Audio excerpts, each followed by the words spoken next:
We need. The words echo again and again in my head, 100 dizzying waves of sound crashing against my eardrums day after day. We must change. We must face our mistakes. We must make people understand the inevitability of their situation. We must. They need. You should. I have to. The guilt and fear go round and round, and we run after them in a panic, chasing the prophecy of lost opportunity, of the doom that will shape our time. It is a heavy burden we carry, we who speak of this vast global change, this 21st century crisis that will mean the total reshaping of human consciousness. Blame for its hastening approach may be laid on previous generations, our peers, even on ourselves, but ultimately it seems the responsibility for awakening humanity to its fate has been assigned to those who have watched the events of the last 100 years with growing unease. It is our duty to make people understand, to force the fear we feel into the hearts of the apathetic and the ignorant, and to shed light on the quickly crumbling path that may, by some miracle, lead to our survival. They must understand. They must listen. If we fail in this task, our lives, the lives of our families, our communities, our entire species are at stake. Yet if these predictions are true, and the great crisis of human history does come to pass, it is not in fear that we will find ourselves lacking. Panic, anger, hatred, and despair will surely come on their own time with little prompting from us. Were our greatest fears confirmed, and billions of human lives lay wasting in the burning wreckage of a civilization based on imaginary numbers and fossil fuels, what then would be our responsibility? Would we sit high on the mountaintops and say, "I told you so"? Would we stand from the pulpit and cry, "See here, the wrath of nature has come upon us"? Would we stand beside the wounded, lamenting what we could have or should have done to help them? Something else must be at work here. Something beyond pain, beyond fear, beyond the notion that there was something else we should have done, that we failed, and that now we must pay for it. I remember when I was 10 years old, my father told me a story. I had just refused to speak to my brother because he wouldn't admit that I was right about the President of the United States. My father told me of a Cherokee grandfather and his teachings to his grandchildren.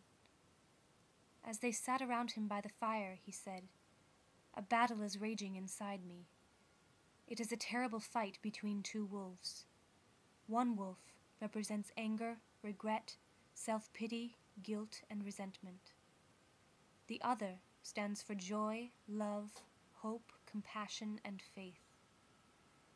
The old man looked at the children with a firm stare. "This same fight is going on inside you, and inside every other person too." They thought about it for a minute, and then one child asked his grandfather, "Which wolf will win?" And he said, "The one you feed." We have a choice now. Not one of alternative technologies versus oil, or local versus global, or corporation versus small business. Our choice is whether we feed the guilt and the pain and the fear, or whether we instead feed the joy and the hope and the love of humanity. The sky might open and drown us in floods. We may disappear under miles of quake-shaken rubble. But my hope and my survival do not come from despair in that fact.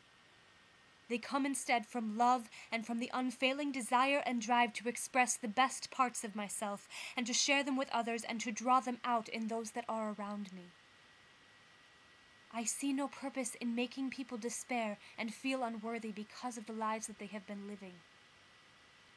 A change in consciousness won't come by pointing the finger of blame and saying, "You have brought this upon yourself and you must pay," or "Your parents have brought this on you and now you must live with it." If the rebuilding of our society becomes necessary, would we have it built on guilt and resentment? Or would we have it based in love and mutual understanding? We cannot hope to survive on despair and fear and knowledge of what awaits us, nor can we bury our heads in the sand and refuse to look. As the tidal waves rise like snakes around us and earth trembles beneath our feet, I will not turn to the person next to me and say, "You have brought this on us." I will instead look at their face, wide with helpless terror, and I will simply take their hand and walk with them into the future. And if they tremble, I will hold them. And if they fall, I will lift them up.